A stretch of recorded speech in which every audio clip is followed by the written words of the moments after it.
Good evening, everybody, and welcome back to Dialogue here on JCN. We are standing at the simply fantastic location of a stone's throw away out here just off of West Bay Street. It's just an incredible place, and I highly encourage all of you to come out here, and thank you to the people here for allowing us to do our taping here as we talk about this incredible month that you guys are in charge of coordinating and getting all this wonderful stuff for, which is National Coastal Awareness Month. It's sort of a tongue twister in some ways for me. And we were talking before the break about these 5 threats that are being focused on, and we started with overfishing, and during the break, you know, I can't stop the conversation, we were chatting a little bit about there's other issues, not just with the traditional things we talk about with the conch, making sure that it's got a mature lip before you're catching it, or the group, or the right size and season, all these things. But bonefish, which I had no idea about, that there's actually some concerns about overfishing of bonefish. Specifically netting of bonefish. Bonefish is a species in the Bahamas that's slated for catch and release and personal use. So you can still catch bonefish, you can even eat it, but you're not allowed by law to net or sell bonefish. And interesting. We still have pockets of people that may go out and use a net, like a seine net, and just drag an entire. And probably don't even know that it's not legal, well, or it's pretty well known, but you know, know, it is. it's just one of those things that people tend to turn a blind eye to, I think. Okay, and this is one of the things, you know, that I'm going to keep on talking about it, especially since I've got somebody from the Department of Marine Resources here.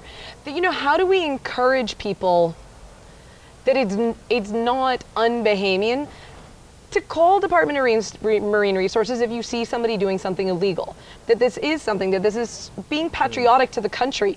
If I see somebody selling grouper and it's January 5th, right, you know, call somebody up and let them know that this is going on, or tell them, hey man, you shouldn't be doing that. How do we get that sort of concept out there? You know, in a country such as ours, where we have an archipelagic nation, and so enforcement is difficult. So a lot of time people depend on the authorities to enforce regulations. But in a country like ours, it's impossible for the government to have a policeman or a fisheries officer on every potential dock, beach, landing site in the Bahamas.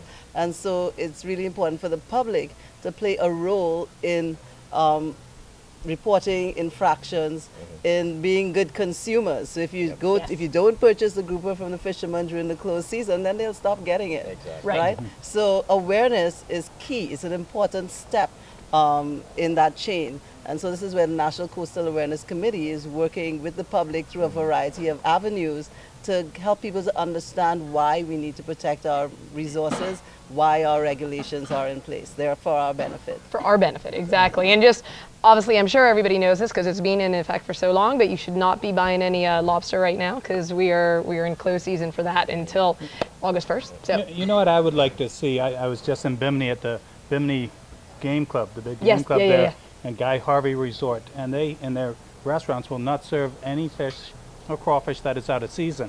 And boy, I'd love to encourage restaurant owners, hotels, to use that philosophy. You know, let's not just talk the talk, but let's walk the walk. Right. And there's lots of other species that we can eat when crawfish is out of season, when grouper is out of season.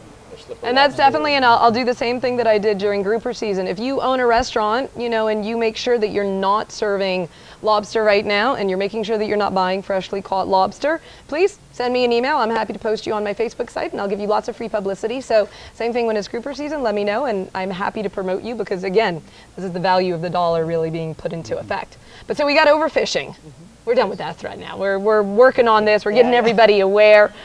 Pollution. You said part of the reason why this whole thing started off, but it's not just, we don't just mean the plastic bags on the beach. By pollution, we mean a whole range of things, I assume. So talk to me a little bit about what that is. Well, pollution can take so many different forms, especially when you get down to the science of it.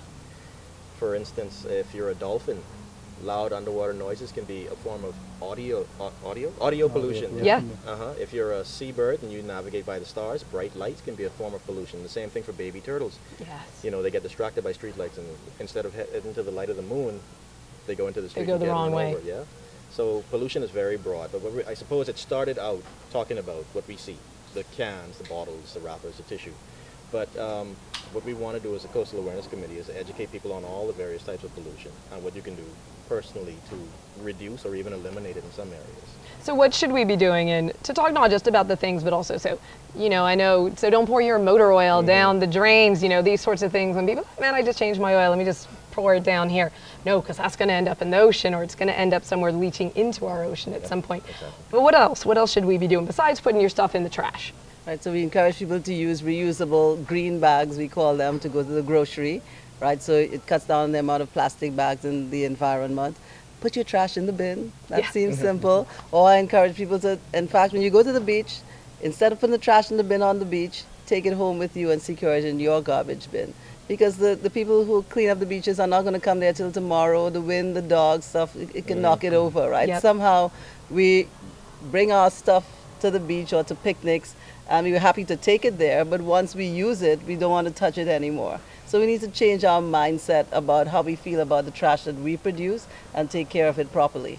And it is, you know, I think one of the great things when you do take it away with you is you realize how much you're producing. Yes. Sort of, you know, there's all these experiments where people have lived a year and they can't take any of the trash out of their house, and we live in a very plastic society, so this is good. And definitely the green bags, they're available still. Does Brief have them in their office, or where can we still go and get them? So they're available from a number of sources. So you have Brief, you have the Bahamas National Trust, and then there are other groups throughout the country. See, Bristol, if you're buying your liquor, you can get them in Bristol, you know. Absolutely. So there are many groups now that are producing bags, so they're pretty widely available. Perfect. And it's such a, you know, you look cool when you're in the food store with your bags, I gotta say, you know. You can make your own. Very true, right? And it doesn't have to be one that says green bag on it. Exactly. So what else should we be doing? Anything else with regards to the pollution, or are we on to the next threat?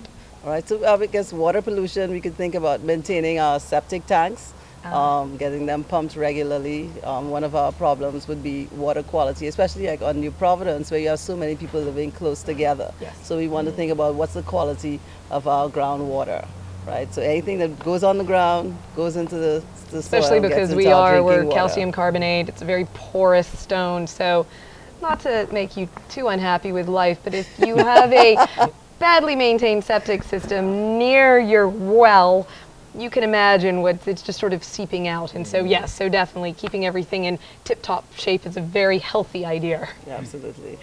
So overfishing, pollution, tell me what our other threats are. You know, we already talked about climate change, and we have invasive species. So invasive species, and this seems like it's a good thing to talk about, because I think the government just did something very good that a lot of people were horrified about, and I want to make sure everybody's well educated on the elimination of the casuarina trees that was done, you know, for the new roundabout area. So tell me about, this is an example of an invasive species. Yeah. Perfect. Okay. I don't know. Maybe Stuart should take this one, the lionfish. I can give you. Oh yeah, and we'll definitely talk about Mr. Lionfish. Yes. Yeah. Well, the casuarina tree, which the government removed, you know, I'm all for that. The needles go on the ground, they poison the soil, and nothing can grow where they are. The bugs thrive in them. They're just not a good They're thing. not good, and they're invasive, and their root structure, I think, is bad for the actual beach, because if a hurricane comes. But so lionfish, that's right. Everybody go eat lionfish, Fitzstewart. So tell me, there's all these good campaigns, you know, go be a lionfish killer, be a lionfish hunter. What can we do for the lionfish? Well, the lionfish are doing very well in the Bahamas, yes, unfortunately, and they're just about under every rock you look at.